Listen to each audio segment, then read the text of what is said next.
Hi, so today I'm going to be going through a few tips and tricks in order for you to absolutely ace your paper 1 question 2 with AQA.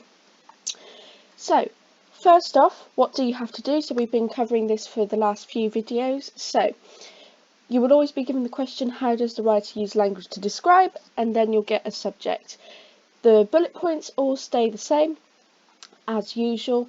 Now, what's important to remember here is that the use of the word could you could include the writer's choice of. That means you do not have to cover every bullet point. So where a lot of students fall down is they think that they have to talk about all 3 bullet points, and actually there isn't enough to say about one of them, usually sentence forms.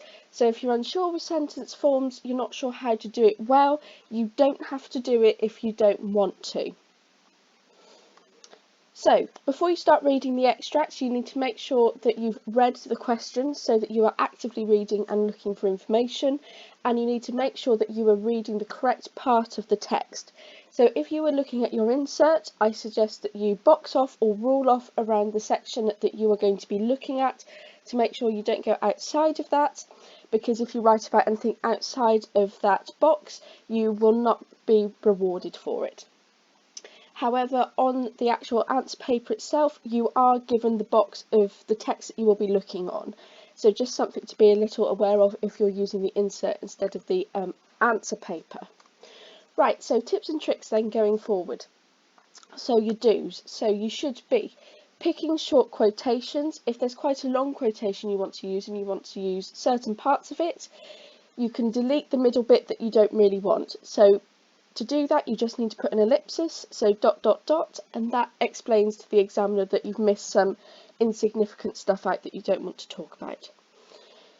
Consider the context given to you, so we always have a little brief as to where this text is from, who's written it, when it was written, what's it about. Use that in your answers. Consider why the devices are effective. What a lot of students do and where they fall down is that they don't actually think about why the devices are effective, they don't link it to context, and going on to that next bullet point, they don't consider why the writer has chosen it. So you need to do all of those things to be able to access the top marks. You need to use terminology effectively, but this isn't just a feature spotting question. So if you just write the writer uses personification and give me the quotation, that's great, but you need to take it a lot further. This isn't just a terminology based question.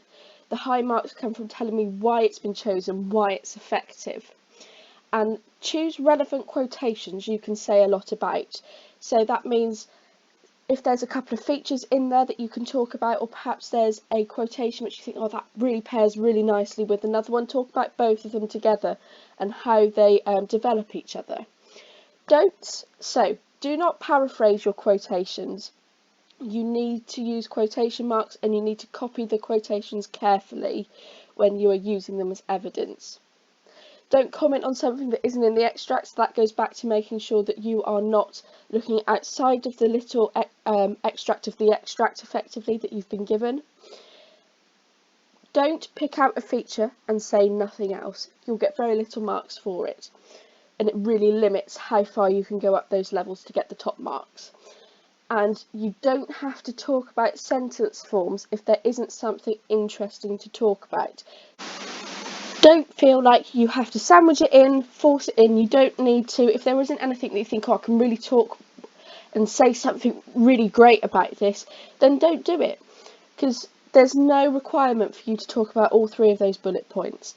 So if you just talk about the first 2, that's absolutely fine. You won't lose any marks for it.